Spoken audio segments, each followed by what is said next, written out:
শান্ত শিষ্ট কর্ণটাকের জঙ্গলের মাঝে পাওয়া যায় এক ব্যক্তির ঝুলন্ত লাশ। হিট অফিসার অর্জুন আজই এই থানার দায়িত্ব নিয়েছে, আর আজই এমন ঘটনায় সে বেশ বিরক্ত। তবে ক্রাইম স্পটে গিয়ে লাশের অবস্থা আর খুনের ধরন দেখে টিমের বাকি সবাই আটকে উঠলেও অর্জুন বেশ চিল মুডেই ছিল, কারণ যে সাইকো খুন করেছে অর্জুন সেই সব সাইকোর বাবা। তার বুকের বাঁ পাশে কোনো মায়া মহব্বত নেই, আছে শুধু ভায়োলেন্স।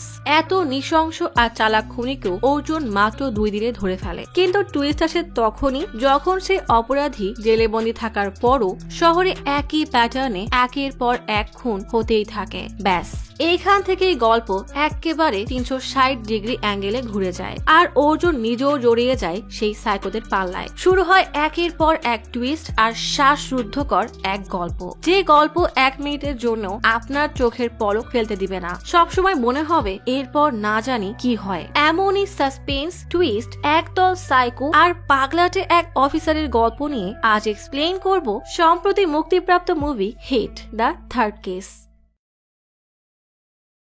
পুলিশের ব্রেভারি অ্যাওয়ার্ডের অনুষ্ঠান হচ্ছে। অফিসার বলে বহু বছর পর এই অ্যাওয়ার্ড কোনো অফিসার পেয়েছে। আমাদের জন্য এসিপি ধানিয়া সাহসের এক অন্য নাম। সবাই এসিপি ধানিয়াকে সম্মান দেওয়ার জন্য উঠে দাঁড়ায়। মিডিয়াতে বলা হয় এসিপি ধানিয়ার মতো সাহসী অফিসার যে ডিপার্টমেন্টে কাজ করে সেই ডিপার্টমেন্টে অর্জুন সরকারের মতো অফিসারের কাজ করাটা খুবই লজ্জাজনক। যেদিন অফিসার ধানিয়াকে সাহসের জন্য অ্যাওয়ার্ড দেওয়া হচ্ছে সেদিনই অর্জুন সরকারের কেসের হিয়ারিং হচ্ছে। অর্জুনের মুখ কালো কাপড় দিয়ে ঢেকে কোর্টের মধ্যে নিয়ে যাওয়া হয়। বাইরে উত্তপ্ত জনতার ভিড়, তার মধ্যে থেকে এক রিপোর্টার বলে এই বহুরূপী অর্জুন কি সব একাই করেছে, নাকি তার পেছনে বড় কোনো শক্তি আছে? অর্জুনকে কাঠগড়ায় দাঁড় করালে তার বিপক্ষের উকিল বলে একজন সাধারণ মানুষ এমন অপরাধ করলে তাকে সর্বোচ্চ সাজা দেওয়া হয়, তাহলে আইনের রক্ষক হয়ে এত বড় অপরাধ করার পর তার কেমন সাজা হওয়া উচিত? তবে প্রমাণ সংগ্রহের জন্য আরো 2 সপ্তাহ লাগবে, আর থানার সেলে রিমান্ডে দিলে অর্জুনের সিকিউরিটি নিয়ে বড় সমস্যা হতে পারে, তাই তাকে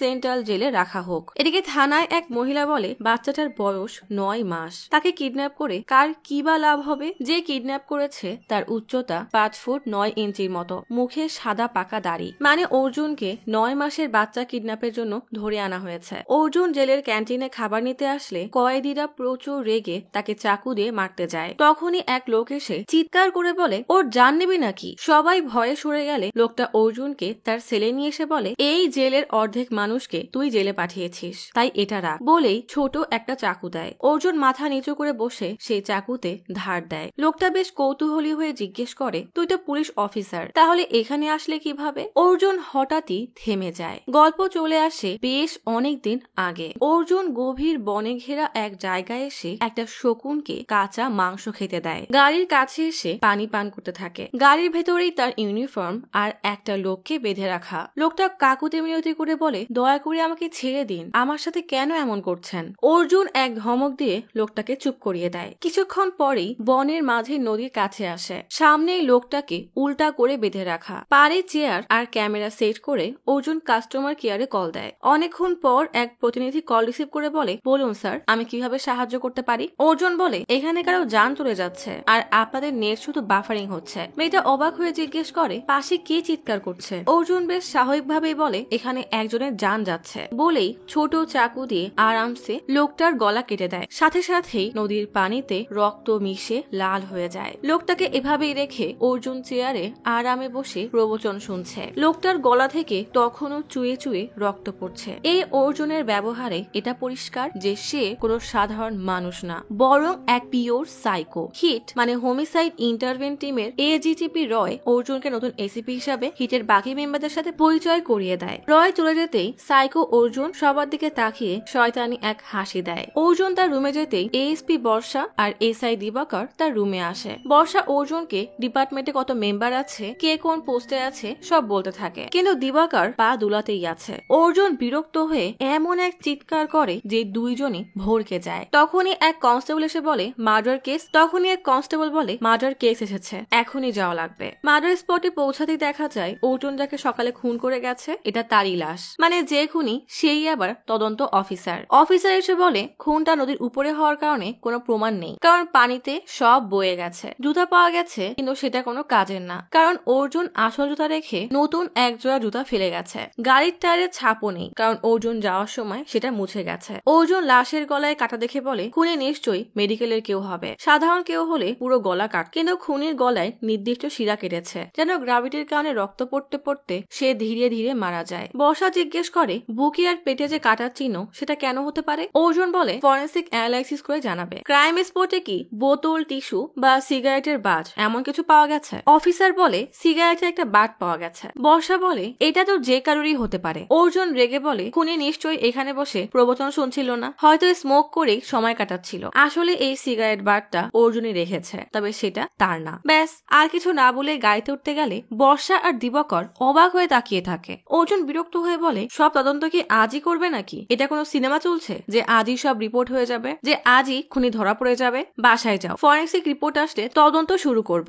অর্জুনের এমন সন্দেহজনক আচরণ দেখে বর্ষার সন্দেহ তো হয়, সাথে প্রচুর রাগও হয়। রাতে অর্জুন বাসায় ফিরলে বাবার সাথে খেতে বসে। টিভিতে শহরে হওয়া নৃশংস এই খুনের খবর দেখালে বাবা বলে আজকাল মানুষ কত নিকৃষ্ট হয়ে যাচ্ছে। পাশেই বসা সাইকো অর্জুন বলে লালন পালন ঠিক মতো না হলে কিছু লোক এমনই হয়ে যায়। বাবা জানেও না সে সেই খুনির সাথে বসেই খাবার খাচ্ছে। খাওয়া শেষে কিছু কাঁচা মাংসের টুকরো আর খাবার শকুনের জন্য বাইরে রেখে আসে। অর্জুন তার সাইকিয়াট্রিস্টের কাছে আসলে ডক্টর রিপোর্ট দেখে বলে আপনার বিপি কন্ট্রোলে নেই, থাকবে কিভাবে? এই লোক তো সুযোগ পেলেই চিল্লা পাল্লা মারামারি কাটাকাটি শুরু করে দেয়। ডক্টর নতুন প্রেসক্রিপশন আর ডায়েট চার্ট দিলে অর্জুন বিরক্ত হয়ে চলে আসে অফিসে। দিবাকর বলে আমার মেয়ের স্কুলে 2 দিন পর অ্যানুয়াল ফাংশন আছে, তাই একটা নাচের প্রোগ্রাম আছে, আমাকে বারবার করে যেতে বলেছে। ওই দিনকে ছুটি দেওয়া যাবে? অন্য কোনো অফিসার হলে ঠিকই ছুটি দিত, কিন্তু অর্জুন মুখের উপরে না বলে দেয়। সবাই ভিকটিমের বিস্তারিত জানতে সেমিনার রুমে এসেছে। ফরেন্সিক ডক্টর বলে লোকটার নাম রামেশ, বয়স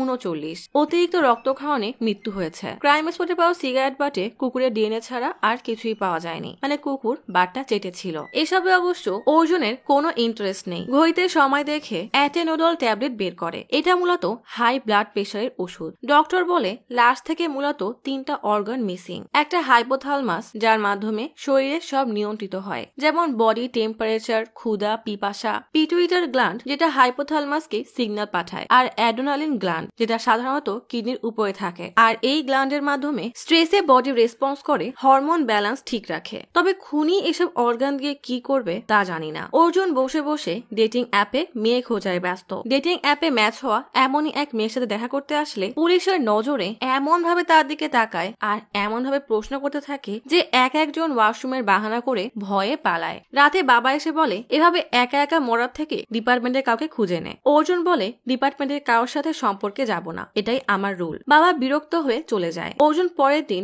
অফিসের বাইরে আসলে সুন্দরী এক মেয়ে এসে অর্জুনকে ডাকে। অর্জুন অবাক হয়ে বলে আপনি কে? মেয়েটা বলে আমার নাম মৃদুলা, গত রাতেই না আমাদের ম্যাট্রিমনিতে কথা হলো, আপনি তো আজ এখানে দেখা করতে বললেন। অর্জুন রেগে বাবাকে কল দিয়ে বলে এসব কি বাবা? বাবা রেগে বলে ভাবলাম তোর চেহারা দেখে কেউ আর আসবে না, তাই আমি কথা বলেছি। অর্জুন মৃদুলাকে বলে আসলে আমার বাবা বিয়ে দেওয়ার জন্য উঠে পড়ে লেগেছে, এটা তারই কাজ, তবে তোমাকে আগে আমি দেখলে আমি কথা বলতাম। মৃদুলা বলে চলো তাহলে এক কাপ কফি খেয়ে দেখি, ভালো লাগলে এগোবো, না হলে আজই সব শেষ। তবে আজ কফি শপে মৃদুলা অর্জুনকে পুলিশের মতো প্রশ্ন করতে থাকে। অর্জুন কথায় কথায় উল্টাপাল্টা গালি দিলে মৃদুলা বলে তোমার লালন পালন তোমার মা করেনি, তাই না? এই জন্যই জানো না যে কার সাথে কিভাবে কথা বলতে হয়, কিভাবে ভালোবাসতে হয়। তবে তুমি চাইলে আমি তোমাকে সব শেখাতে পারি, তা কি বলো? আজকে ফ্রি আছো? অর্জুন বলে হ্যাঁ, সারা দিন ফ্রি। ব্যাস, দুইজন সারা দিন সমুদ্র পাড়ে ঘুরে সুন্দর কিছু সময় কাটায়। একদিনে তারা বুঝে যায় আসলে তারা একে অপরের জন্যই তৈরি হয়েছে। অর্জুন মৃদুলাকে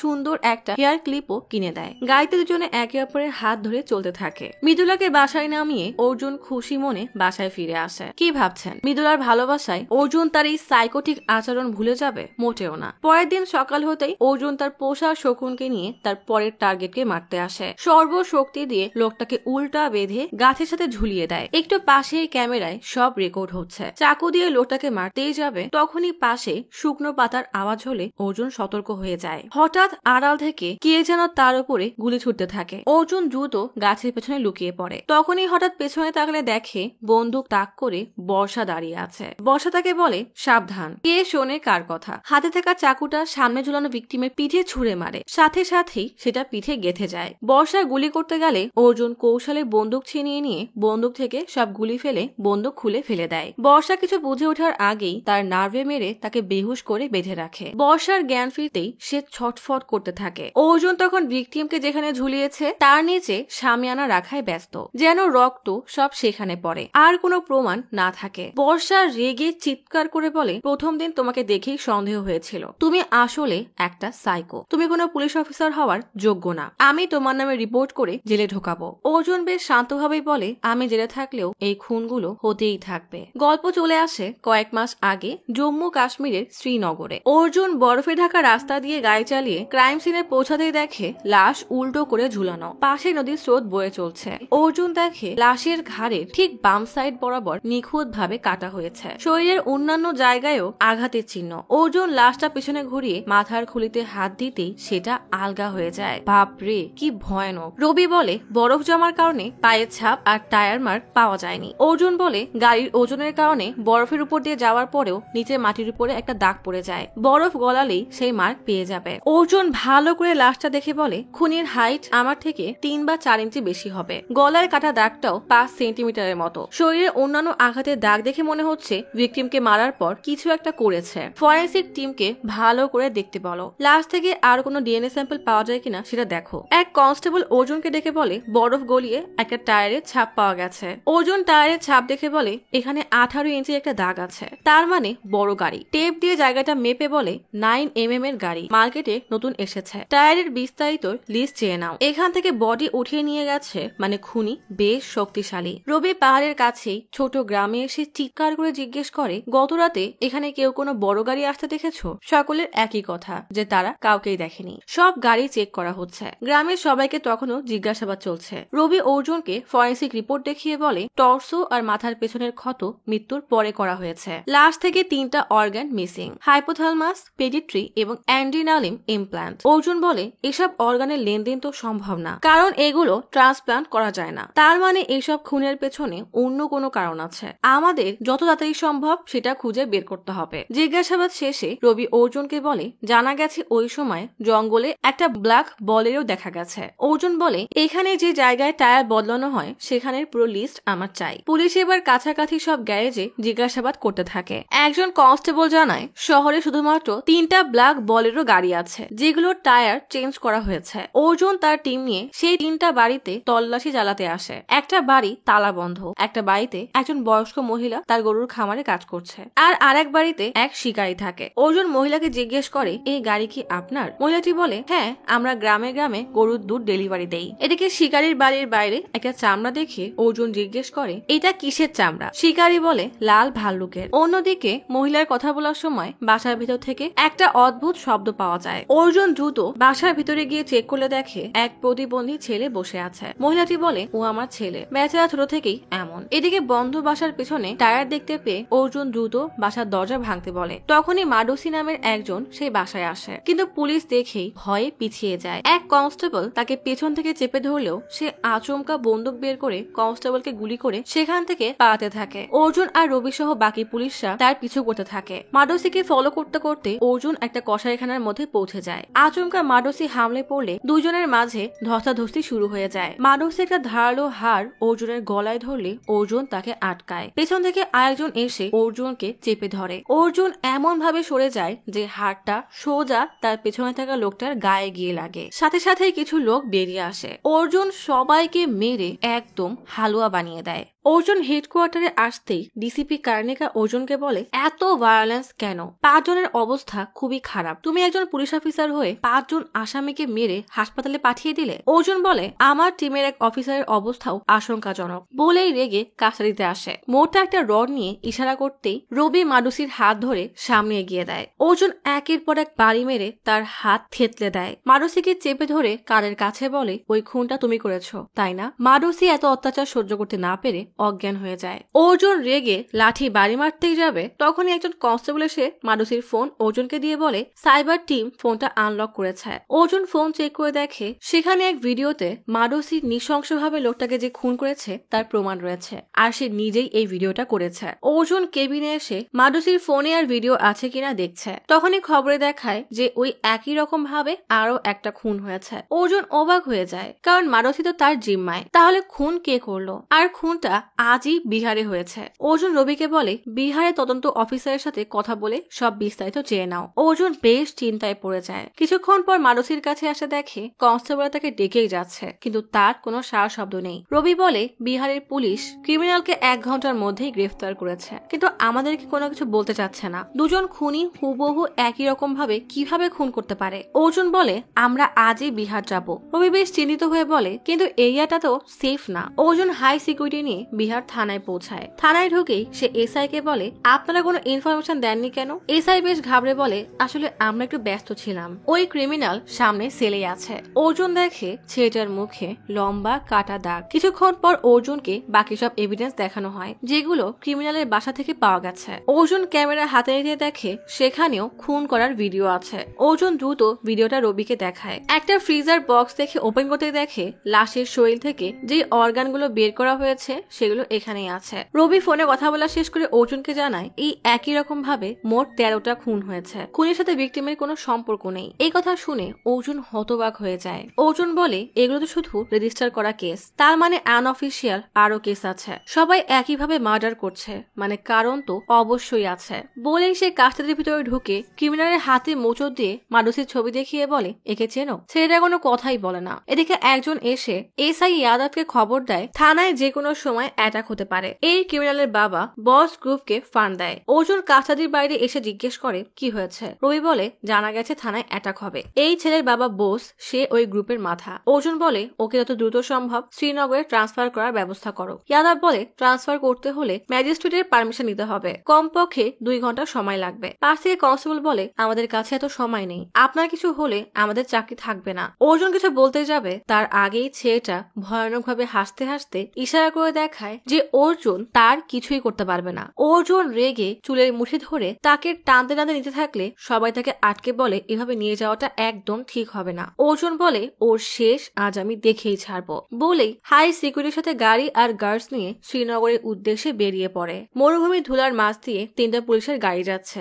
এটা দেখেই বোস গ্রুপের লোকজন তাদের গাড়ি দিকে গুলি ছুড়ে মারে। ওয়াকি টকিতে অর্জুনকে জানায় পেছনে 2টা গাড়ি আমাদেরকে ফলো করছে আর আমাদের দিকে তাক করে গুলি ছুটছে। অর্জুন বলে ওদের রাস্তা আটকে দাও। অর্জুনের গাড়ি মাঝখানেই ছিল, 2 পাশে 2টা ব্যাংকার। অর্জুন 1 2 3 বলতেই তারা গাড়ি 2টা রাস্তায় আটকায়, আর এই ফাঁকে অর্জুন গাড়ি নিয়ে বেরিয়ে পড়ে। অর্জুনের কমান্ড অনুযায়ী সবাইকে ঘেরাও করে নেয়। এসব দেখে ছেলেটা পালানোর চেষ্টা করলে রবি তাকে চেপে ধরে। অর্জুন গাড়ি নিয়ে শ্রীনগরে পৌঁছাতে দেখে থানার বাইরে সবাই তার বিরুদ্ধে আন্দোলন করছে। রবি সেই ছেলেকে নিয়ে থানার ভিতরে চলে যায়। কার্নিকা রেগে বলে তুমি যে 5 জনকে মেরে হাসপাতালে পাঠিয়ে দিয়েছো তার মধ্যে 2 জন আজাদ কাশ্মীর দলের লোক, ওখানকার বেশ নাম করা লিডার। ব্যাপারটা এখন পলিটিক্যাল ইস্যু হয়ে গেছে। ওদের মধ্যে একজনেরও যদি কিছু হয়ে যায় তাহলে সবকিছু হাতের বাইরে চলে যাবে। বাইরে আন্দোলন চলছে, এটা তো কেবল শুরু। অর্জুন বলে কাস্টাডিতে 2 জন ক্রিমিনাল আছে যাদের মার্ডারের ধরন একদম সেম। এর আগেও একইভাবে 13টা খুন হয়েছে। এদের মধ্যে কোনো না কোনো কানেকশন তো অবশ্যই আছে, তাই তা আগে খুঁজে বের করতে হবে। কার্নিকা বলে ঠিক আছে, যা করার তাড়াতাড়ি করো। অর্জুন কার্নিকার রুম থেকে বেরিয়ে রবিকে বলে দুজনের মধ্যে কমন কি আছে সেটা দ্রুত খুঁজে বের করো। দুজনের বাসায় তল্লাশি শুরু হয়। এদিকে অর্জুনের বিরুদ্ধে মানুষের আন্দোলন আর ক্ষোভ দিন দিন বাড়তেই আছে। অর্জুন মারুতির বাসার বাইরে দাঁড়িয়েছিল, সেখানে সেই শকুন এসে তার পাশেই বসে থাকে। কিছুক্ষণ পর রবি অর্জুনকে ডেকে বলে সন্দেহজনক সব জিনিসপত্র বাইরে এনে রাখা হয়েছে। অর্জুন একে একে সব জিনিসগুলো দেখতে থাকে। হঠাৎ তার চোখ আটকে যায় একটা চাকুর উপরে। চাকুর গায়ে CTR লেখা। অর্জুন রবিকে জিজ্ঞেস করে CTR কোথাও শুনেছ বলে মনে হচ্ছে? রবি বলে না তো। অর্জুন বলে আমার তো মনে হচ্ছে আমি এই কেসে কোথাও একটা শুনেছি। এই কেসের সাথে যুক্ত সব ফাইল আর ছবি আমি আবার দেখতে চাই। থানায় আসতে দেখে বাইরে আন্দোলন চলছে। তারা প্রচুর রেগে অর্জুনের পুত্তলিকায় আগুন ধরিয়ে দেয়। এই দৃশ্য দেখে অর্জুনের মাথায় রক্ত উঠে যায়। সে দ্রুত গাড়ি থেকে তাসির মোটা রড বের করে দৌড়ে এসে হাতের কাছে যাকেই পায় তাকেই মারতে থাকে। একজনের হাতে থাকা চাদর দিয়ে আগুন নিভিয়ে চিৎকার করে বলে এটা কে জ্বালিয়েছে। সবাই ভয়ে চুপ হয়ে গেলে অর্জুন রেগে হাতের কাছে একজনকে পেয়ে তাকে মারতে থাকে। মারতে মারতে হঠাৎ লোকটার হাতে ট্যাটু দেখলে তার নজর আটকে যায়। তখনই তার মনে হয় বিহারের ক্রিমিনালের হাতেও সে সিটিকে লেখা ট্যাটু করা দেখেছিল। অর্জুন রবিকে বলে এই সিটিকের সাথে কোনো না কোনো কানেকশন তো অবশ্যই আছে। এই অর্গানগুলো রিমুভ করা, হাতে ট্যাটু করা, চাকুর উপর মার্ক, এই সব দেখে মনে হচ্ছে কোনো ধার্মিক ব্যাপার হতে পারে। 70 থেকে 90 দশকে এই ধরনের সিরিয়াল কিলিং হতো। এক কাজ করো, দুজনকে কিছুক্ষণের জন্য একই ঘরের মধ্যে রাখো, এরপর দেখা যাক কি হয়। কিছুক্ষণ পর মারুসি আর সেই ছেলেকে মুখোমুখি বসানো হয়। অর্জুন তাদের দেখে কথা বের করার জন্য বলে বিজয় চৌহান। পরিবারের লোক বলতে শুধু মা আছে। আমার নাম তো নিশ্চয় শুনেছ, CTK বলার সাথে সাথেই দুইজন একে অপরের দিকে অবাক হয়ে তাকায়। অর্জুন বলে আমি সব জানি। বিজয় মারুসিকে ইশারা করতে থাকে যেন সে কিছু না বলে। অর্জুন বলে বিজয় সব প্রসিডিওর ঠিকঠাক করলেও মারুসি ভুল করেছে। মারুসি রেগে বলে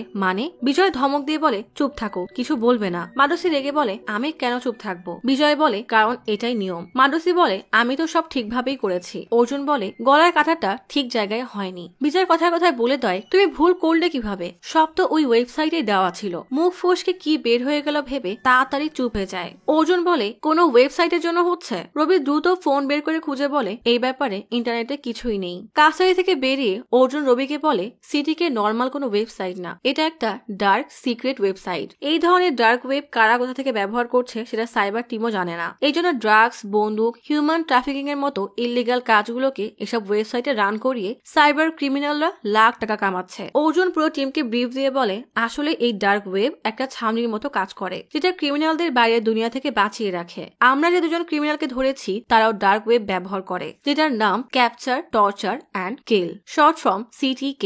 বলেই অর্জুন রবিকে সেই ডার্ক ওয়েবসাইটটা দেখায়, যেখানে এরকম আরো অনেক খুনের ভিডিও আছে। রবি বলে কিন্তু এসব খুনের ভিডিও ওয়েবসাইটে শেয়ার করে কেন? অর্জুন বলে সিরিয়াল কিলার বা সাইকোপ্যাথরা তাদের মানসিকতা বা কাজ সহজে প্রচার করতে পারে না, তাই তারা এসব ডার্ক ওয়েব ব্যবহার করে, কারণ এখানে ধরা পড়ার ভয় নেই। ওরা একজন আরেকজনের সাথে মার্ডার, টর্চার ভিডিও শেয়ার করে। সেই মেন্টালিটির মানুষ এই ডার্ক ওয়েব দিয়ে একজন আরেকজনের সাথে কন্ট্যাক্ট করে। সিরিয়াল কিলারদের সোশ্যাল মিডিয়া হলো এই CTK ওয়েবসাইট। রবি জিজ্ঞেস করে কিন্তু সবার মার্ডার একইভাবে কেন করছে? অর্জুন বলে এই গ্রুপের মেম্বার হওয়ার একটা নিয়ম আছে। এই গ্রুপের মেম্বার হতে হলে এই রুল ফলো করে দুইটা মার্ডারের ভিডিও বানাতে হবে। ওরা সবাই বলে দেয় যে মার্ডার কিভাবে করতে হবে, অর্গান কিভাবে বের করতে হবে, কিভাবে প্রিজার্ভ করতে হবে, এমনকি কোথায় পাঠাতে হবে। দুইটা মার্ডারের ভিডিও আপলোড হওয়ার পরে গ্রুপে তাদেরকে মেম্বার হিসেবে অ্যাপ্রুভ করে। অদ্ভুত ব্যাপার হলো সব মেম্বার মিলে বছরে একবার কোথাও না কোথাও দেখা করে। এই ওয়েবসাইট কে চালাচ্ছে, অর্গানগুলো কেন বের করা হচ্ছে,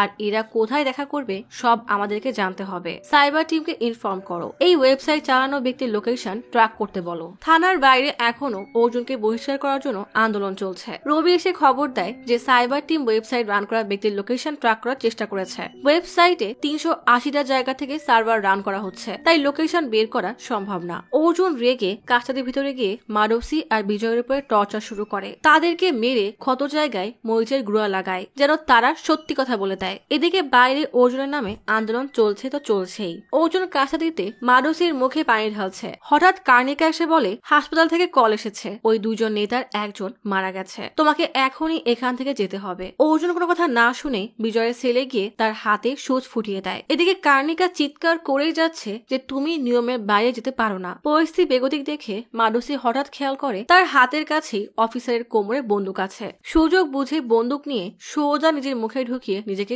শেষ করে দেয়। সবকিছু এত দ্রুত হয়ে যায় যে কারোর কিছুই করার থাকে না। এদিকে বাইরের আন্দোলন এত বেড়ে যায় যে ব্যাপারটা রাজনৈতিক দিকে চলে যায়। গল্প চলে আসে বর্তমানে। অর্জুন বর্ষাকে বলে হাসপাতালে একজন আর লকআপে একজন মারা যাওয়ার পরে আমাকে রাজনৈতিক পেশারের কারণে ট্রান্সফার করে দেওয়া হয়। ওরা কারা আর কেন এসব করছে এসব জানার জন্য ওই গ্রুপের মেম্বার হওয়া ছাড়া আমার কাছে আর কোনো উপায় নেই। বর্ষা বলে তাই বলে কি মাসুম লোকদের জান নিবেন? অর্জুন বলে এই লোক মাসুম? 4 বছরের একটা বাচ্চার কান্নার আওয়াজ শুনে প্রতিবেশীরা পুলিশকে খবর দেয়। পুলিশ চেক করতে গিয়ে দেখে বাচ্চাটা মারা গেছে। পোস্টমর্টম রিপোর্ট থেকে জানা যায় যে মৃত্যুর আগে মেয়েটার সাথে টানা 7 দিন অন্যায় করা হয়েছে। আমার কাছে যদি ফ্রিডম থাকে তাহলে তো ওর চামড়া ছিঁড়ে প্রত্যেকটা বডি পার্ট আলাদা করতাম। অর্জুন বর্ষার পায়ে দড়ি কাটতে কাটতে বলে তুমি একদম ঠিক ভেবেছ, আমার ভেতরেও একটা সাইকো আছে, কিন্তু সে পুলিশেরই কাজ করে। বলেই বর্ষার চোখের সামনে লোকটার গলা কেটে ফেলে। অর্জুন অফিসে বসে তার দ্বিতীয় ভিডিওটা আপলোড করে দেয়।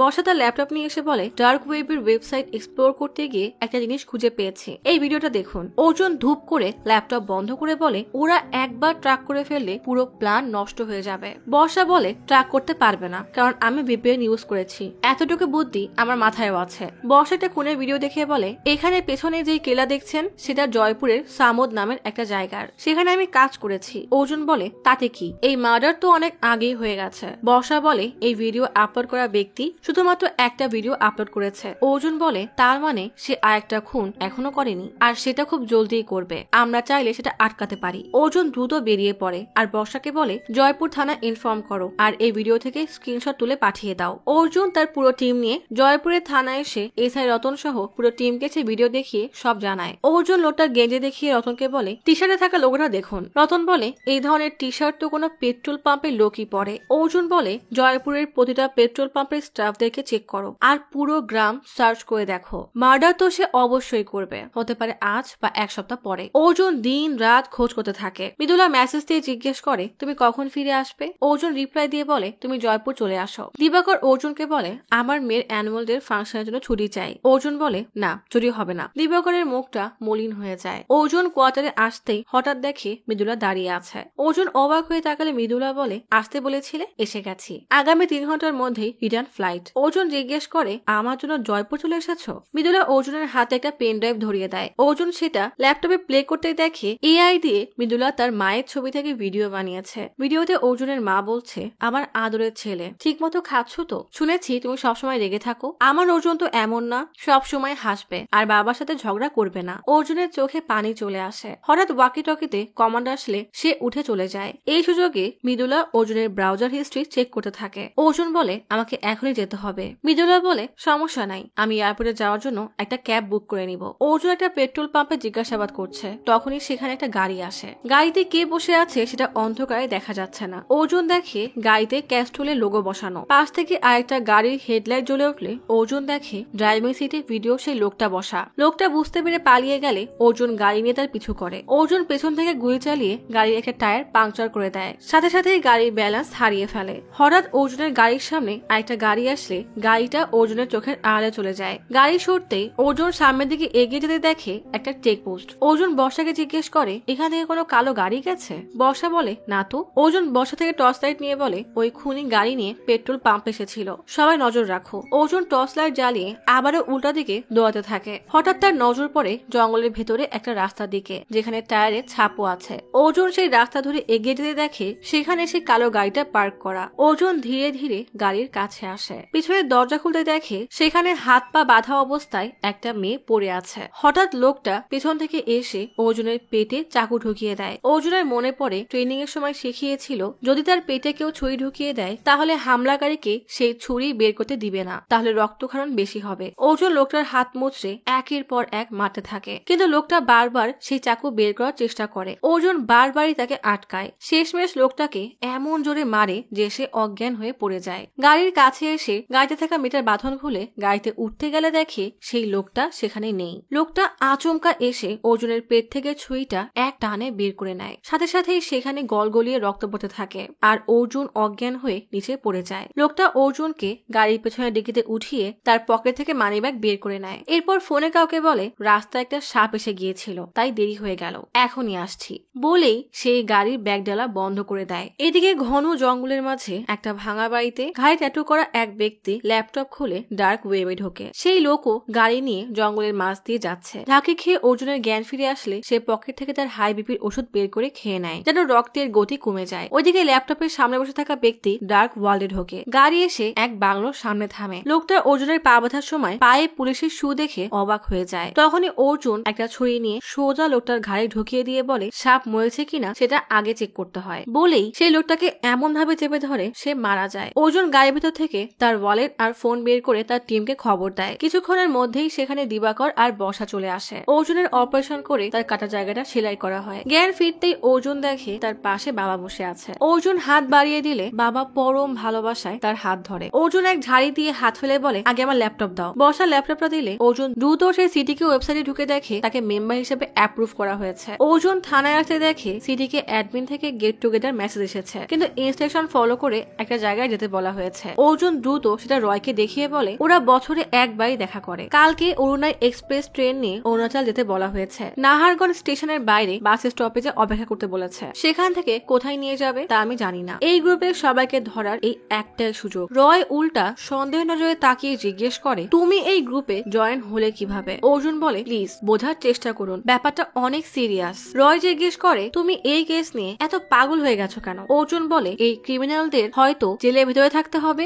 না হয় মাটির নিচে। এরকম সাইকোদের বাইরে ঘোরার কোনো অধিকার নেই। রয় বলে অরুণাচলে যেন কোনো ঝামেলা না হয় সেদিকে নজর রাখবে। আমি আমার এক অফিসারকে তোমার সাথে পাঠাচ্ছি। অর্জুন রেলওয়ে স্টেশনের বাইরে অপেক্ষা করছে। রয় সেখানে মৃদুলাকে নিয়ে এসে বলে মৃদুলা আমাদের নতুন অফিসার। মৃদুলা অর্জুনকে স্যালুট দিলে মৃদুলাকে এভাবে দেখে অর্জুন হতবাক হয়ে যায়। রয় বলে মৃদুলা ডিরেক্ট আমাকে রিপোর্ট করবে। ট্রেনে অর্জুন আর মৃদুলা সামনাসামনি বসে আছে, কিন্তু অর্জুন একবারও মৃদুলাকে দেখছে না। অর্জুন সবাইকে বলে এখন তোমরা সবাই আলাদা আলাদা কম্পার্টমেন্টে গিয়ে বসো। আমি নারায়ণগর স্টেশনে নেমে যাব, তোমরা ওখানেই নামবে। আমাকে ফোন আর ওয়ালেট স্টেশনের বাইরে ডাস্টবিনে ফেলতে বলা হয়েছে, তার মানে কোনো কন্ট্যাক্ট থাকবে না। আমাকে স্টেশনের বাইরে 1 কিলোমিটার দূরে একটা বাস স্টপ থেকে পিক করা হবে এমনই বলা আছে। আমি তোমাদের জন্য গাড়ি অ্যারেঞ্জ করে রেখেছি। আমাকে কোথায় নিয়ে যাওয়া হচ্ছে সেই লোকেশন ট্রেস করে এরপর লোকাল পুলিশকে খবর দিবে। সবাই ব্যাগ নিয়ে আলাদা আলাদা কম্পার্টমেন্টে চলে যায়। মৃদুলা যেতে গিয়েও আবার ফিরে এসে জিজ্ঞেস করে 2 মিনিট কথা বলা যাবে? অর্জুন প্রচন্ড বিরক্তি নিয়ে বলে না। কিছুক্ষণ পর ওয়াশরুমে যেতে গিয়ে মৃদুলা দেখে অর্জুন দরজায় দাঁড়িয়ে আছে। মৃদুলাকে দেখে অর্জুন চলে যেতে গেলে মৃদুলা তার কলার ধরে বলে এক কদম নড়লে ধাক্কা মেরে ফেলে দিব। এমন কেন করছো? অর্জুন বলে রয়ের কথা মতো আমার উপর নজর রাখতে এখানে এসেছিলে তাই না? তুমি আসলে আমার জন্য জয়পুর আসোইনি। মায়ের ভিডিও একটা নাটক ছিল। মৃদুলা বলে আমি তোমাকে 4 বছর আগে ভাইজাকে দেখেছিলাম। আমার দিদির সাথে একজন খারাপ ব্যবহার করছিল, ওখানে এমন হয় এটা শুনেছিলাম, কিন্তু নিজের বোনের সাথে এমন হতে দেখে নিজেকে অসহায় লাগছিল। সেদিন আমি প্রথমবার অর্জুন সরকারকে দেখি। তুমি এসে ওই বখাটেদের মোটা লাঠি দিয়ে বাড়ি মেরে সোজা করে দিয়েছিলে। সেদিনই আমি পুলিশ অফিসার হওয়ার সিদ্ধান্ত নেই। 4 বছর পর তুমি আমার ব্যাচকে লেকচার দিতে হাওয়াই একাডেমিতে আসো। তখন তোমাকে আরো কাছ থেকে দেখার সুযোগ হয়। তোমার সম্পর্কে অনেক কিছু শুনেছি, সেগুলো বিশ্বাস করলে তোমাকে ঘৃণা করা উচিত, কিন্তু আমি উল্টা তোমার প্রেমে পড়ে গেছি। অর্জুন জিজ্ঞেস করে আর ম্যাট্রিমোনিয়ালে কি করছিলে? মৃদুলা বলে পোস্টিং এর পর জানতে পারি তুমি ডিপার্টমেন্টের কাউকে বিয়ে না করার সিদ্ধান্ত নিয়েছো, তাই বাধ্য হয়ে ওই সাইটে গিয়েছিলাম। এসব শোনার পরে অর্জুনের মন নরম হয়ে যায়। ব্যাস তাদের প্রেমও শুরু হয়ে যায়। অর্জুন ট্রেনের ওয়াশরুমে গিয়ে চোখে লেন্স পরে নেয়, যেন তাকে রিয়েল সাইকোদের মতো লাগে। ট্রেন নাহাগুন শহরে এসে পৌঁছায়। অর্জুন ট্রেন থেকে নেমে সামনের ডাস্টবিনে তার ফোন আর ওয়ালেট ফেলে দিয়ে চলে যায়। রাত হয়ে যাওয়ায় বিদঘুটে অন্ধকারের মধ্যে অর্জুন নির্জন জঙ্গলের রাস্তা দিয়ে হেঁটে এক বাস স্টপের সামনে দাঁড়ায়। কিছুক্ষণ পর 3টা কালো রঙের গাড়ি আসে। দূর থেকে টিমের সবাই তাদের উপর নজর রাখে, কিন্তু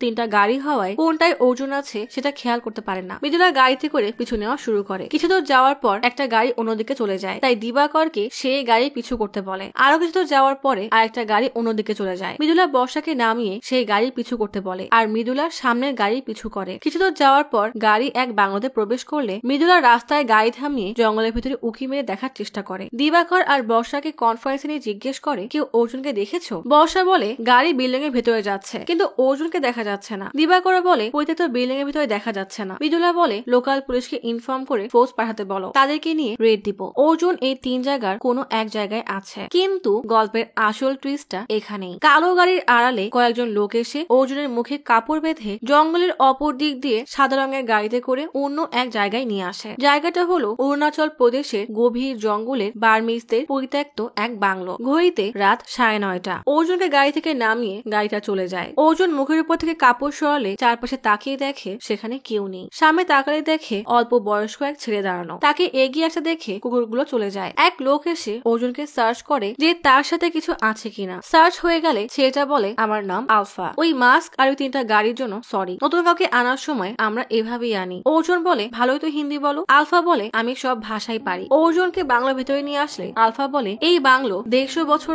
আগের রয়্যাল বার্মিজ প্যালেস। এরপর এই প্রদেশের সরকার এটাকে হাসপাতাল হিসেবে ব্যবহার করে। গত 40 বছর ধরে এই প্রাসাদ কেউ ব্যবহার করেনি, তাই এটাকে মাঝে মাঝে আমাদের খেলার মাঠ বানাই। অর্জুনকে তার রুম দেখিয়ে দিলে অর্জুন বলে মাঠ তো অনেক সুন্দর, কিন্তু খেলাটা আসলে কি? আলফা বলে খুব শীঘ্রই জানতে পারবে, অপেক্ষা করো। আলফা চলে গেলে অর্জুন তার রুম দেখে থাকে। দেওয়ালের এক কোণায় দেখে সাদা কোট আর কালো বোটাই ঝুলানো, সাথে কিছু জামা কাপড় আর একটা ক্যাসেট। বাইরে কিছু একটা শব্দ পেয়ে অর্জুন জানালার ধারে গেলে দেখে নিচে আরেকটা লোককে আনা হয়েছে। আলফা অর্জুনের মতোই সেই লোকটাকে সার্চ করছে। রাত 10টা বাজে। মৃদুলা লোকাল পুলিশ ফোর্স নিয়ে রেডি। রয়কে বলে আজ রাতের মধ্যেই যা করার করতে হবে। রাত পেরিয়ে গেলে আমরা অর্জুনকে আর খুঁজে পাবো না। রয় বলে তুমি কি একসাথে 3 জায়গায় রেড করতে চাচ্ছ? মৃদুলা বলে কি হচ্ছে না জেনে রয় থামিয়ে বলে আমি জানি তুমি চিন্তায় আছো, কিন্তু একটু ধৈর্য ধরো। রাত 10:10। আলফা অর্জুনের রুমের সামনে এসে ডাক দিলে অর্জুন সাদা কোট পরে বেরিয়ে আসে। আলফা অর্জুনকে নিয়ে হাঁটা শুরু করে। মাঝপথে বাকি প্লেয়ারদেরকে সাথে নিয়ে নেয়। অর্জুন বাদেও আরো 4 জন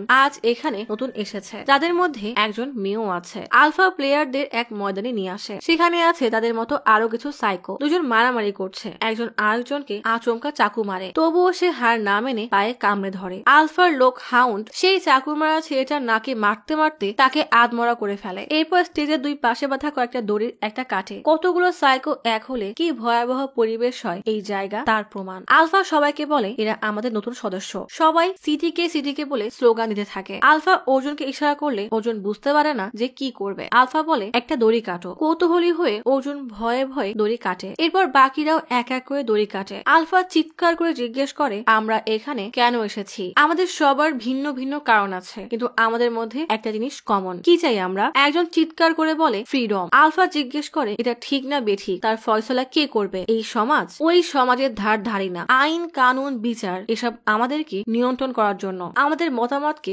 দাবিয়ে রাখার জন্য। এই জন্যই আমরা এই জায়গা বানিয়েছি যার নাম সিটিকে। এদিকে সেই দড়ি একটু একটু করে ছিঁড়তে থাকে। আলফা বলে মানুষ এটাকে খুন বলে, কিন্তু আমরা এটাকে ফ্রিডম বলি। তারা বলে ক্রাইম, আমরা বলি পরিবর্তন। তারা সাইকো বলে আর আমরা বলি সমাধান। দড়ি ছিঁড়তেই যাবে তখনই সবাই সরে দাঁড়ায়। অর্জুন দেখে সামনে এক মেয়েকে বেঁধে রাখা। যেহেতু ডান পাশে দড়ি বেশি কাটা হয়েছে তাই মেয়েটার ডান হাতের সাথে ডান পাশের পুরো অংশ দড়ির সাথে ছিটকে একদম কেটে যায়। এমন বিভৎস দৃশ্য দেখে অর্জুন এগোতে গিয়েও এগোতে পারে না। মনে মনে অর্জুনের ভীষণ রাগ হয়, কিন্তু তার কিছুই করার থাকে না। এরই সাথে আলফা নতুন সদস্যদেরকে সিটিকেতে স্বাগতম জানায়। আলফা বলে এটা তো কেবল শুরু, এই খেলা আরো মজার হবে। সবাই 1 ঘন্টায় 6 নাম্বার গেটে চলে আসে। এই খুনের পর সবাই পার্টি করতে ব্যস্ত হয়ে যায়। নতুন সদস্যরাও বাকি সবার সাথে মিশে যায়। সবার সাথে তাল দিতে অর্জুনও পার্টি এনজয় করে। সাদা কোট পরা মেয়েটা এসে অর্জুনের সাথে ফ্লার্ট করা শুরু করলে অর্জুন তাকে পাত্তা না দিলে সে চলে যায়। অর্জুন খেয়াল করে এক লোক দূরের এক মাটির নিচের ঘর থেকে বের হচ্ছে। সকলের নজর এড়িয়ে অর্জুন সেখানে গিয়ে দেখে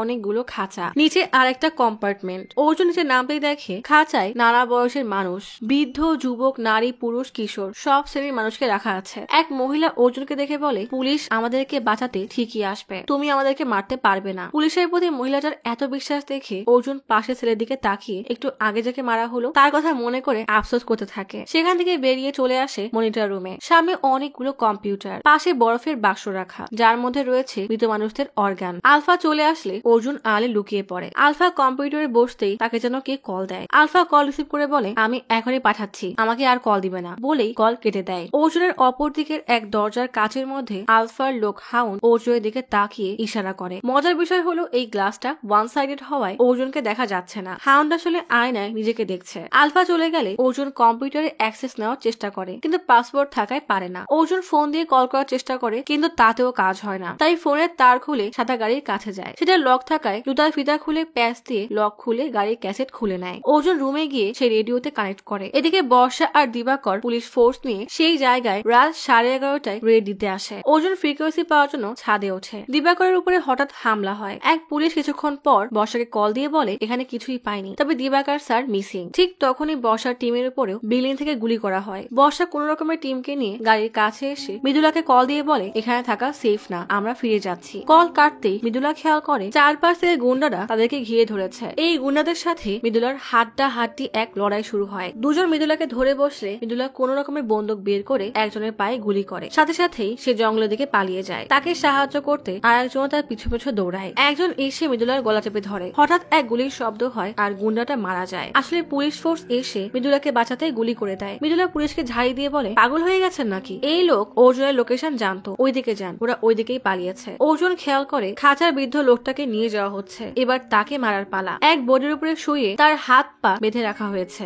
আলফা একটা রিমোট হাতে দিয়ে সবাইকে প্রেস করতে বলে। এক একজন প্রেস করে আর নিচ থেকে ইলেকট্রিক করাত উঠে আসে, কিন্তু একবারও লোকটার গায়ে লাগে না। তাই তারা হতাশ হয়ে যায়। তৃতীয়বার বাটন চাপলেই লোকটার 4 আঙ্গুল একদম কেটে যায়। ফিনকে দিয়ে রক্ত ছিটকে পড়ে। লোকটা যন্ত্রণায় ছটফট করতে থাকে। এমন দৃশ্য সহ্য করতে না পেরে অর্জুন তার কাউন্টডাউন শুরু করে দেয়। অর্জুন রেডি সেট গো বলার সাথে সাথে রান্নাঘরের সব গ্যাস সিলিন্ডার একসাথে ব্লাস্ট হয়। আসলে এটা অর্জুনেরই কারসাজি। ব্লাস্ট হয়ে যাওয়ায় উপরে কিছু অংশ ভেঙে পড়ে। সবাই দৌড়ে অন্য অংশে গিয়ে দেখে সেখানে দাউ দাউ করে আগুন জ্বলছে। আলফা সবাইকে যার যার রুমে যেতে বলে। রাত 12:30। রয় মৃদুলাকে কল দিয়ে জিজ্ঞেস করে কি হচ্ছে ওখানে। মৃদুলা বলে 3 জায়গার এক জায়গাতেও অর্জুন নেই। তার উপরে ওরা দিবাকরকেও নিয়ে গেছে। আমরা লোকাল টিমের সাথে সার্চ অপারেশনের প্রস্তুতি নিচ্ছি। রয় বলে থানার বাইরে এক কদমও রাখবে না, আমার পরবর্তী আদেশ না পাওয়া পর্যন্ত কিচ্ছু করবে না। মৃদুলা কল কেটে বর্ষাকে বলে এগুলো কি? আমাদের টিম বিপদে আছে আর উপর থেকে সার্চ অপারেশনের পারমিশন দিচ্ছে না। আমার মন বলছে এই জঙ্গলের মধ্যেই ওদের মিটিং প্লেস, চলো আমরা আনঅফিসিয়ালি সার্চ করি। বর্ষা বলে একবার ভুল করে দিবাকরকে হারিয়েছি, আর এমন করব না। মৃদুলা বলে আমি যাচ্ছি, তুমি আসবে কি না আসবে সেটা তোমার ব্যাপার।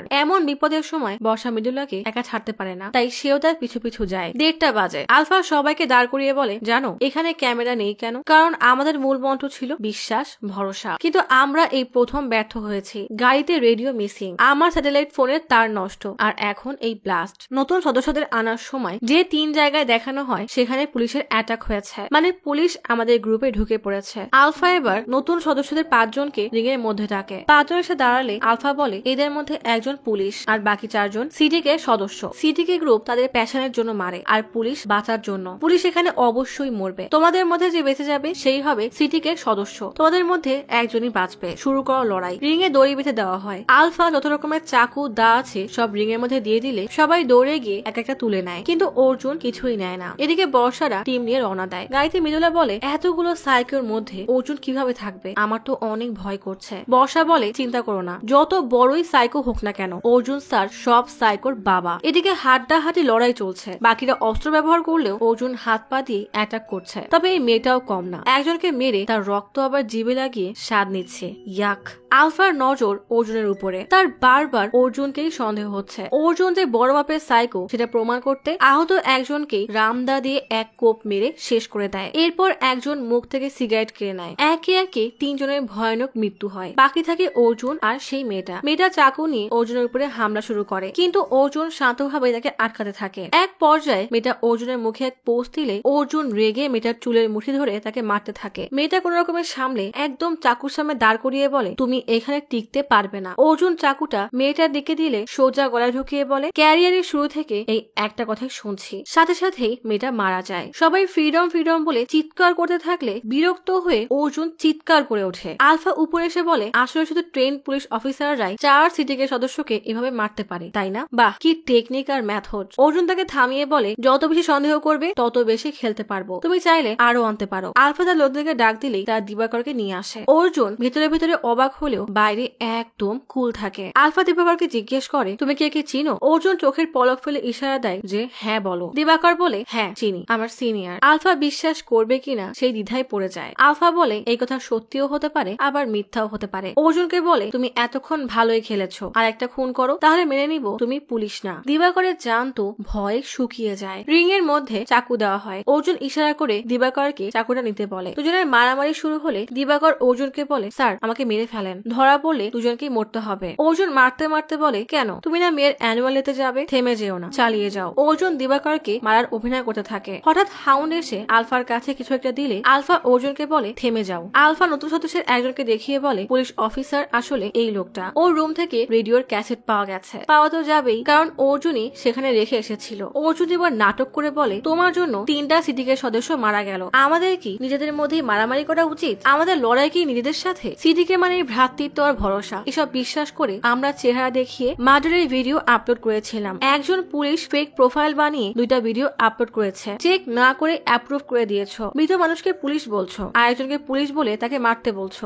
আলফা অর্জুনের এমন কথার মানে ঠিক বুঝতে পারে না। অর্জুন বলে আমাদের মধ্যে আরো কেউ যে পুলিশ না তার কি গ্যারান্টি আছে? এই লোকের মরার আগে ও কি কি জানে তা তো জানতে হবে। ওর পেট থেকে এখনই সব বের করবো, দাঁড়াও। বলে দিবাকরের কাছে গিয়ে তার 2 হাত ভেঙে দেয়। দিবাকর ব্যথায় চিৎকার করার ভান করে অজ্ঞান হয়ে যায়। অর্জুনের এমন সাইকোটিক আচরণে আলফা বেশ খুশি হয়ে যায়। আলফা সবাইকে বলে সিটিকে কখনো শেষ হবে না, আজ রাতে সিটিকে সার্ভাইভ করবেই। ফাইনাল রাতের জন্য সবাই প্রস্তুতি নাও, 1 ঘন্টার মধ্যেই এই জায়গা খালি করে দিব। রাত 2:17। গভীর জঙ্গলের মধ্যে গাড়িতে করে বর্ষা আর মৃদুলা চলছে তো চলছেই। মৃদুলা প্রজাপতি ক্লিপ হাতে নিয়ে অর্জুনের কথা মনে করে। 2:24। অর্জুন দিবাকরকে ভিকটিম রুমে নিয়ে এসে চেয়ারে বসায়। অর্জুন বলে এর পরে কি হতে যাচ্ছে আমি জানি না, কিন্তু এখানে থাকা একটা মাসুম জীবনও যেন না ঝরে সেদিকে খেয়াল রাখতে হবে। পেছন থেকে আমি প্ল্যান বানাবো, ফোকাস তোমার উপর থাকবে। এটাই তোমার সুযোগ। তুমি এদের সবাইকে নিয়ে করিডোরে যাও, আমি সেখানে আসবো। দিবাকর বলে 150-এরও বেশি সাইকো এখানে আছে। অর্জুন বলে 6 ফিটের করিডোর, অ্যাটাক করলেও একবারে একজনের বেশি করতে পারবে না। এটাই তোমার সুবর্ণ সুযোগ। একবার করিডোর পার করতে পারলে রিং এরিয়াতে গিয়ে পৌঁছাবে। সেখান থেকে মেইন লবি দিয়ে সোজা জঙ্গলে। দিবাকর জিজ্ঞেস করে এসব কি সম্ভব? অর্জুন বলে আমি কখনো ইউনিফর্ম পরি না, কিন্তু আজ মনে হচ্ছে সিভিল ড্রেসে থাকা সত্ত্বেও ইউনিফর্মে আছে। জিম্মি করা মানুষদের এবং তোমাকে এখান থেকে বের করার দায়িত্ব আমার, আর ওখান থেকে সুরক্ষিত জায়গায় নিয়ে যাওয়ার দায়িত্ব তোমার। দিবাকর জিজ্ঞেস করে আর আপনার এখান থেকে বের হওয়ার দায়িত্ব? অর্জুন কথাটা এড়িয়ে গিয়ে বলে বন্দি মানুষদেরকে বলবে নিজের জীবনের জন্য শুধু দৌড়াবে। 2:32 মৃদুলা বর্ষাকে বলে আইসোলেটেড স্ট্রাকচার কিংবা বড় কম্পাউন্ডের মতো কিছু দেখলে আমাকে জানাবে। তুমি ডানে যাও, আমি বামে যাচ্ছি। জঙ্গলের মধ্যে আসতেই মৃদুলা লম্বা লম্বা পাইপ দেখতে পায়। সেই সূত্র ধরেই এগোতে থাকে। বর্ষা কিছু দূর আসার পরে মৃদুলাকে বলে এখনো কিচ্ছু পায়নি। মৃদুলা পাইপের মাথা খুঁজে পেলে আর এগোয় না। ফিরে যেতে গিয়ে আবার কি মনে করে যেন দাঁড়িয়ে পড়ে। এদিকে আলফার জীবনে এই প্রথম ব্যর্থতায় সে প্রচুর রেগে আছে। এই প্রাসাদ ছেড়ে যাওয়ার জন্য সবাই এক জায়গায় জড়ো হলে অর্জুন আলফাকে বলে এর নাম দিবাকর, কর্ণাটকের HIT ডিপার্টমেন্টের পুলিশ। আলফা অবাক হয়ে জিজ্ঞেস করে HIT কি? অর্জুন বলে কিলারের মধ্যে আমরা যেমন সিটিকে গ্রুপ, পুলিশের মধ্যেই তেমন HIT 3 বছর ধরে সিটিকে নিয়ে তদন্ত করছে। আমাদের সদস্যদের মধ্যে কোনো পুলিশ নেই, তাই চিন্তার কিছুই নেই। আলফা মুচকি হেসে চলে যায়। বর্ষা মৃদুলাকে বলে আমরা সামনের দিকে এগোচ্ছি। মৃদুলা বলে চুপ করো, একটা শব্দ শুনতে পাচ্ছ? বর্ষা শব্দ পেয়ে বলে এটা তো কোনো ওয়াকি টকি থেকে আসছে। মৃদুলা বর্ষার কাছে এসে সবাইকে বলে ওয়াকি টকির ফ্রিকোয়েন্সি 155-তে করে দিতে। সবগুলোতে একই রকমের ফ্রিকোয়েন্সি শুনে মৃদুলা বলে এটা তো রেডিওর ফ্রিকোয়েন্সি। অর্জুন হয়তো আমাদের সাথে যোগাযোগ করার জন্য এটা করেছে। এর সোর্স আশেপাশে কোথাও আছে। মৃদুলা ওয়াকি টকি উপরে তুলে কোন দিক থেকে ফ্রিকোয়েন্সি বেশি আসছে সেটা বুঝে সেদিকে এগোয়। এদিকে আলফা বাইরে রিং এ এসে সবাইকে বলে এখন সময় এসে গেছে ফাইনাল খেলার। আমি বলেছিলাম এই বছর তোমাদেরকে একটা মজাদার অভিজ্ঞতা করাবো। সবারই কোনো না কোনো সীমা থাকে, সেটাকে লঙ্ঘন করা সহজ না। আজ আমরা সেটাই করব। অর্জুন পেছন দিকে সরতে থাকে। আলফা সবাইকে বলে আজ আমরা সেই সীমা ভাঙবই বলেই হাউন্ডকে ডাক দেয়। অর্জুন চলেই যাচ্ছিল, তখনই ট্রলির শব্দ শুনে থেমে যায়। হাউন্ড একটা ট্রলি নিয়ে এসেছে। আলফা ট্রলি থেকে কাপড় সরিয়ে ট্রলির মুখ খুলে একটা ফুটফুটের শিশুকে উপরে উঠায়। অর্জুন হতভম্ব হয়ে তাকিয়ে থাকে, আর সব সাইকোরা হই হুল্লোড় করতে থাকে। রাগে আর এদের পৈশাচিক রূপ দেখে অর্জুনের ব্লাড প্রেশার অনেক বেড়ে যায়, তাই তার পুরো দুনিয়া ঘুরতে থাকে। আলফা বলে এর ভবিষ্যৎ আমরা ঠিক করব। আজ রাতে আমরা মনুষ্যত্বকে চ্যালেঞ্জ করব বলেই শিশুটার মাথার ব্যান্ড খুলে ছুঁড়ে মারলে এক বয়স্ক সাইকো তা ধরে বসে। সে মারার জন্য এগিয়ে যায়। হিংস্র সাইকোরা চিৎকার করতে থাকে। সেখানে অর্জুনকে আর দেখা যায় না। দিবাকর কিচ্ছু করতে না পেরে মাথা নত করে রাখে। আলফা লোকটাকে একটা রামদা এনে দেয়। লোকটা বেশ খুশি মনে মারার প্রস্তুতি নেয়। সকলে কাউন্টডাউন শুরু করে দেয়। মৃদুলা আর বর্ষা ফ্রিকোয়েন্সি শুনে এগোচ্ছে। বাচ্চাটার মা পুলিশের কাছে গিয়ে কমপ্লেন করে মাত্র 9 মাসের শিশু, ওকে কি করবে? আমি যেভাবেই হোক আমার মেয়েকে ফেরত চাই। সামনে পুলিশ অফিসারের পাশেই অর্জুন দাঁড়ানো। অর্জুন বলে ওকে আমি নিয়ে আসবো। কাউন্টডাউন শেষ হলে সাইকো মারতেই যাবে, তখনই সাইকোর গলা কেটে ফিনকি দিয়ে রক্ত ছিটকে পড়ে। সব সাইকো অবাক হয়ে যায়। অর্জুন সাইকোর গলা আর শরীর একদম আলাদা করে দেয়। দিবাকরকে ডাকলে দিবাকর উঠে তাকে স্যালুট জানায়। অর্জুন ইশারা দিয়ে তাকে তার পেছনে আসতে বলে। দিবাকর বাকিদেরকে নিয়ে অর্জুনের পেছনে এসে দাঁড়ায়। অর্জুন দিবাকরকে বলে শিশুটাকে খাঁচায় রেখে দাও। এদিকে ফ্রিকোয়েন্সির শেষ মাথায় মৃদুলারা এসে পৌঁছায়। অর্জুনের পোষা শকুনের ডানায় রেডিওর ক্যাসেট বাঁধা। আসলে অর্জুনই তখন ছাদে গিয়ে শকুনের ডানায় বেঁধে দিয়েছিল। শকুনটা মৃদুলাদেরকে পথ দেখানো শুরু করে। সাইকোরা অর্জুনের উপরে হামলা করলে অর্জুন একাই তাদেরকে সামাল দেয়। সাইকোদেরকে সেও সাইকোদের মতোই মারতে থাকে। দিবাকর বন্দীদেরকে নিয়ে করিডোর দিকে এগোয়। অর্জুন দড়ি কেটে উপরের ছাউনি সাইকোদের উপরে ফেলে পালিয়ে যায়। আলফা আর হাউন্ড অবাক হয়ে দাঁড়িয়ে দাঁড়িয়ে সব দেখছে। 3:31 করিডোরে যেতে যেতে সেখানেও অ্যাটাক হয়। অর্জুন সবাইকে মেরে রক্তের বন্যা ভাসিয়ে দেয়। আলফা টিম নিয়ে তাদেরকে খুঁজতে বের হয়। এক সাইকো এসে খাঁচায় হাত রাখলে অর্জুন তার হাতই কেটে দেয়। করিডোরতে যেতে যেতে দেওয়ালে টাঙিয়ে রাখা অস্ত্র দিয়ে অর্জুন সবাইকে একদম শেষ করতে করতে সামনে লনের দরজা দিকে এগোতে থাকে। এক কোদাল নিয়ে শব্দ পেয়ে অর্জুন চুপ করে দেওয়ালের আড়ালে দাঁড়িয়ে এক সাইকোর হাঁটুতে কোপ মারে। সাথে সাথেই সেটা 2 ভাগ হয়ে যায়। সামনে থেকে আরেকজন আসলে অর্জুন তার মুখের ভেতরে কোদাল ঢুকিয়ে দেয়। এই সাইকোদেরকে মারতে অর্জুন কোনো রকমের দয়া দেখায় না, দেখাবেই বা কেন? এরা তো পশুর থেকেও নিকৃষ্ট। একদল সাইকো অর্জুনের একদম কাছে চলে আসে। তখনই বাচ্চাটা কান্না করতে থাকে। কান্নার শব্দে তারা সতর্ক হয়ে যাবে, তাই অর্জুন ইশারা দিয়ে শিশুটাকে চুপ করতে বলে। সেও কি বুঝে জানে না, চুপ হয়ে যায়। তখনই পাশ থেকে একজন চাকু নিয়ে অর্জুনের উপরে হামলা করলে অর্জুন উল্টা তাদেরকে চাকু দিয়ে মেরে আজীবনের জন্য ঘুম পাড়িয়ে দেয়। অর্জুন ইশারা করতেই সব বন্দীরা দৌড়ে পালায়। আরো একদল তাদেরকে মারতে আসতে দেখে অর্জুন দ্রুত অগ্নি নির্বাপকের সিলিন্ডার খুলে দেয়। চারিপাশ সাদা কাদা ধোঁয়ায় ভরে যায়। সবাই ভয়ে জড়সড় হয়ে থাকলে অর্জুন সবকটাকে এক কোপে মেরে বের হয়ে আসে। এদিকে আলফা টিমের সবার হাতে বন্দুক ধরিয়ে দেয়। এক লোক আচমকা মিসাইল নিয়ে তাদের সামনে আসলে অর্জুন সবাইকে আর এক পথ দিয়ে সরিয়ে সেই লোকের মাথার মাঝ বরাবর রামদা মেরে ফেলে। এদিকে শকুনকে ফলো করে মৃদুলা আর বর্ষা পরিত্যক্ত বার্মিজ হাসপাতালের বাইরে পৌঁছে যায়। ঘড়িতে 4:01 বাজে। অর্জুন হাসপাতালের মিউজিয়ামে এসে কোন রকমের দরজা আটকে দেয়, তারপর সবাইকে সরতে বলে। শয়তানগুলো হঠাৎ দরজা ভেঙে ভেতরে আসলে অর্জুন তাদের থেকে চাকু ছিনিয়ে এক একটাকে মেরে আছড়ে ফেলতে থাকে। একজন আচমকা বাচ্চার খাঁচায় তলোয়ার ঢুকিয়ে দিলে অর্জুন দ্রুত সেই তলোয়ার ধরে উল্টা সেই তলোয়ার দিয়েই তাকে 2 টুকরো করে দেয়। বাইরে তখন মৃদুলা আর বর্ষা 2 কনস্টেবলের সাথে মিলে জোরে ধাক্কা দিয়ে দরজা ভেঙে ভেতরে ঢোকে। হঠাৎই এক কনস্টেবলের পা ফাঁদে আটকে যায়। মৃদুলা সেই ফাঁদ ছাড়ানোর চেষ্টা করতে গেলে লক্ষ্য করে পরিত্যক্ত বিল্ডিং এর সামনে বেশ কিছু কুকুর পাহারায় আছে। মৃদুলা বর্ষাকে বলে এখনই ব্যাকআপ ডাকো। ভেতরে তখন 2 জন অর্জুনকে ঘিরে ধরেছে। একজন সামনে থেকে মারছে আর আরেকজন সামনে থেকে অর্জুনের পেটে চাকু ঢুকিয়ে দেয়। অর্জুন রেগে লোকটাকে মেরে ফেললেও অতিরিক্ত রক্তক্ষরণে তার অবস্থা বেশ খারাপ হয়ে যায়। পাশে তাকিয়ে দেখে বাচ্চাটাকে মারার জন্য সবাই হামলে পড়েছে। দিবাকর একা তাদেরকে সামলাতে পারছে না, তাই নিজেকে কোন রকমের সামলে তলোয়ার দিয়ে সব কটাকে মারতে থাকে। একজন তবুও না থামলে রেগে তাকে তলোয়ার দিয়ে পুরো 2 টুকরো করে দেয়। হঠাৎ তার পায়ের কাছে একটা কাচের বোতল গড়িয়ে আসলে দ্রুত সেই বোতল খুলে কাটা জায়গার উপরে অ্যালকোহল ঢালে। তারপর বাকিটা ঢক ঢক করে গিলে চিৎকার করতে থাকে। এই চিৎকারের মাধ্যমে যেন সে তার ব্যথাকে হুমকি দিচ্ছে। বাইরে থেকে সেই চিৎকার শুনে মৃদুলা ব্যাকআপ টিমকে দ্রুত সেখানে আসতে বলে। একজন বলে ব্যাকআপ আসছে, কিন্তু তারা অরুণাচলের পুলিশ না। আলফা হাউন্ডের সাথে মিউজিয়ামে এসে মেঝেতে এমন রক্তের বন্যা দেখে রাগে ফুঁসতে থাকে। এদিকে 4:35 বাজে। অর্জুন সবাইকে নিয়ে খুবই সাবধানে এগোচ্ছে। কেউ সামনে আসলেই তাকে গুলি করে মেরে সোজা উপরে পাঠিয়ে দিচ্ছে। দিবাকর সবাইকে নিয়ে দরজার কাছে গেলে অর্জুন বলে ওই দরজা দিয়ে সোজা জঙ্গলে বের হতে পারবে। তখনই একজন এসে অর্জুনকে চাকু দিয়ে ইচ্ছা মতো মারতে থাকে। দিবাকর কোন রকমের ধাক্কা দিয়ে দরজা ভাঙলেই সবাই দ্রুত বের হয়। আলফা হঠাৎ এসে অর্জুনের পিঠে চাকু ঢুকিয়ে দেয়। অর্জুনের এই অবস্থা দেখে দিবাকর কান্না করতে করতে দাঁড়িয়ে গেলে অর্জুন বলে সবাইকে বলে দিও অর্জুন এখনো নট আউট। দিবাকর তবুও না গেলে অর্জুন চিৎকার করে অর্ডার দেয় এখনই দরজা আটকে বের হও। দিবাকর বাধ্য হয়ে দরজা আটকে চলে যায়। আলফা অর্জুনের পিঠে চাকু পুঁতে শয়তানের মতো হাসতে থাকে। সব সাইকো দৌড়ে সেখানে আসে। অর্জুন হাঁটু গেড়ে চুপ করে বসে আছে। আলফা হাসতে হাসতে বলে চিন্তা করো না, ওদেরকে আবারও ধরে আনবো। বলেই বড় এক চাপাতি হাউন্ডের হাতে ধরিয়ে বলে কাজটা শেষ করো। হাউন্ড অর্জুনের গলায় চাপাতি দিয়ে কোপ বসাতেই যাবে, কিন্তু অর্জুনের মুখে হঠাৎ বিজয়ের হাসি ফুটে ওঠে। তখনই দরজা ভেঙে কৃষ্ণা মানে হিট 2 এর অফিসার রাইফেল নিয়ে আসে। আর এরপর শুরু হয় মৃত্যুর তাণ্ডব। কৃষ্ণা হাউন্ডকে গুলি করে মারতেই অর্জুন হাউন্ডের হাত থেকে চাপাতি নিয়ে এক কোপে সবকটাকে মারতে থাকে। একদিকে কৃষ্ণা গুলি করতে করতে বলে এদের সবাইকে আমি সামনে নিব, শুধু বল এদের মধ্যে কয়জনকে জীবিত চাস। রক্তের বন্যায় গোসল করে ওঠা অর্জুন বলে একজনও না। অর্জুন আলফার পিছু করতে গেলে যে তার পথে আসে সব কটাকে মারতে থাকে। এদিকে মৃদুলাও তখন সবাইকে নিয়ে ভেতরে চলে এসেছে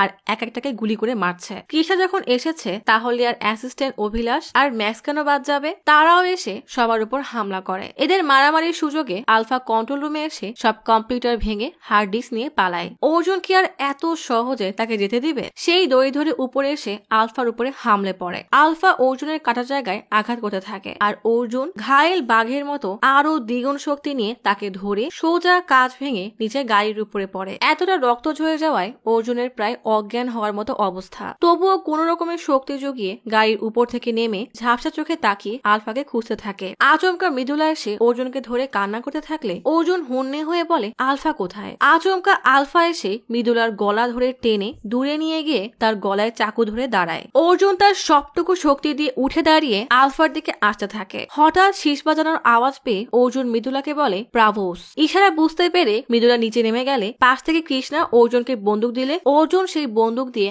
আলফাকে গুলি করে দেয়। সাথে সাথেই আলফা মাটিতে পড়ে যায়। অভিলাষ আর বাকি অফিসাররা চলে আসলে অর্জুন বলে তোরা সাইকোরা কি বলতি? ফ্রিডম চাই তাই না? আসলে তো হবে জাস্টিস। সব অফিসার একসাথে জাস্টিস জাস্টিস বলতে থাকে। আলফা কাঁধে হাত রেখে উঠে বলে মানুষের মৃত্যুর সময় হয়তো তার চোখে ভয় থাকবে, না হলে যন্ত্রণা, না হলে যে মারছে সে স্যাটিসফ্যাকশন পাবে না। টাকা আমার দিকে, আমার চোখে এই দুটোর কোনোটাই নেই, আর তোকে আমি সেই স্যাটিসফ্যাকশন পেতেও দিব না। অর্জুন মুচকি হেসে বলে জয়পুরে তোর ভাইকে আমিই মেরেছিলাম। আসলে সে সাইকোকে মারার পর তার ওয়ালেটে আলফার সাথে তার ছবি দেখেছিল। ভাইয়ের কথা শুনতেই আলফার চোখে মুখে ভয় ফুটে ওঠে। অর্জুন বলে, এখন আমি স্যাটিসফাইড বলে গুলি করে তাকে মেরে ফেলে। সাথে সাথেই তার পোষা শকুন তার পিঠে এসে বসে। সব শুনে সেই কয়েদি বলে, এরপর কি হলো? ভয়ানক সব সাইকোকে মারার মিশন শেষ করে মৃদুলা বলে, সব তো শেষ, তাহলে এখন কি করব? খবরে বলা হয় বার্মিজদের পরিত্যক্ত হাসপাতালের ভেতরে ভয়ানক এক গ্যাং অ্যাক্টিভ ছিল, যারা নিরীহ মানুষদের তুলে নিয়ে গিয়ে তাদের অর্গান হরমোজেনিক কোম্পানিকে ডোনেট করত। মৃদুলা বলে, এই নাম তো শোনা শোনা মনে হচ্ছে।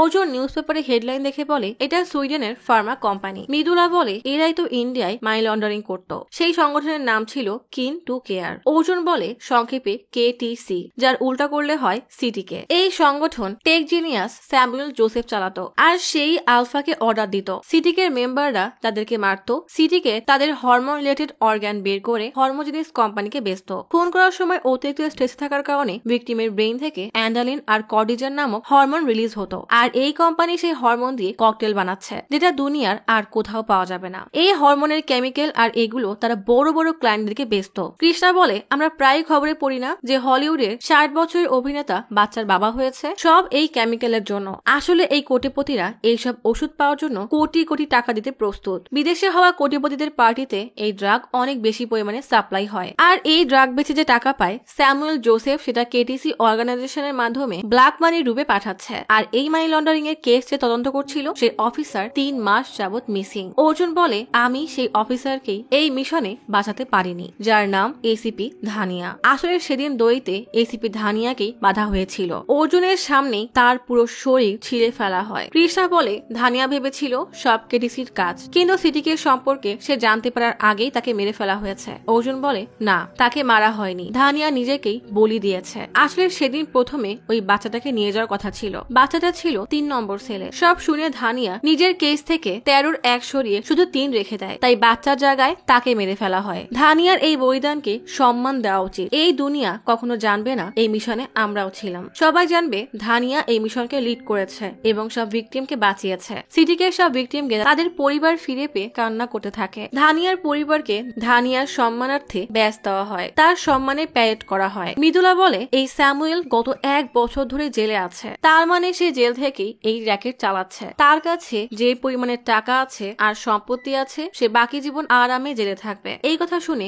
দুই বন্ধু হাসতে থাকে। আসলে কৃষ্ণার সাহায্যেই অর্জুন সে জেলে এসেছে, যেখানে স্যামুয়েল ভিআইপির মতো জীবন কাটাচ্ছে। সব শুনে স্যামুয়েলের তো ভয়ে গলা শুকিয়ে আসে। সাথে সাথেই স্যামুয়েলের দেওয়া চাকু দিয়েই অর্জুন তার গলায় এক পোস্ট বসিয়ে দেয়। স্যামুয়েল সেখানেই মারা যায়। ACP ধানিয়াকে 125 জন সাইকোকে মারার জন্য সম্মান দেওয়া হয়। এক টকশোতে বলা হয়, এক অফিসার কেস করলো, সেই দায়ে আরেক অফিসার জেলে গেল, তাও আবার তার পছন্দের জেলে। সেই জেলেই এক কয়েদি রহস্যময়ভাবে মারা গেল, আর পরের দিনই প্রমাণের অভাবে সেই অফিসারকে ছেড়ে দেওয়া হলো। এখানে কি ইয়ার্কি চলছে? এদের মতো অফিসারকে প্রশ্ন না করলে কাল এমন আরো কয়েকটা অফিসার চলে আসবে। এদিকে শহরের আরেক প্রান্তে এক চেক পোস্টে একটা মালবাহী ট্রাককে দাঁড় করানো হয়। ট্রাক চেক করতে গেলে SI ড্রাইভারকে বলে, গিয়ে SP স্যারের সাথে কথা বলো। ড্রাইভার জিজ্ঞেস করে, স্যারের নাম কি? অফিসার বলে, বীরাপ্পান। ড্রাইভার এগিয়ে গেলে তার পাশের ছেলে ভয়ে ভয়ে বলে, ওরা ট্রাক চেক করলে তো আমরা ফেসে যাব। ড্রাইভার বলে, 6 টন মাটির নিচে কেউ লাশ খুঁজতে যাবে না। ছেলেটা বলে, আসতে বলেন, ওরা শুনলে সমস্যা। ড্রাইভার তাচ্ছিল্য করে বলে, আরে এরা তামিলিয়ান, আমাদের ভাষা বুঝবে না। বীরাপ্পান নেমে এসে বলে, আমি হলাম প্যান ইন্ডিয়ার অফিসার, আর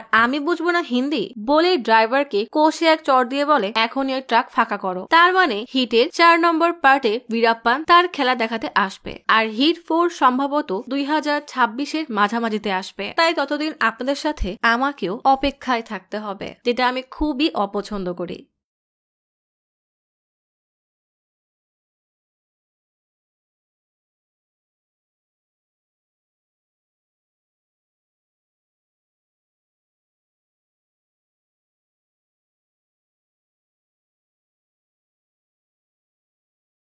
আজ তাহলে এখানেই চলে যাচ্ছি। শীঘ্রই ফিরবো নতুন অথবা পুরাতন ইউনিক কোনো মুভির গল্প নিয়ে। ফিরে আসা পর্যন্ত লাইক, কমেন্ট এবং সাবস্ক্রাইব করে অচিরার গল্পসপের সাথেই থাকুন। পাশে থাকা বেল আইকনটি ক্লিক করে রাখুন। দেখা হবে পরের ভিডিওতে।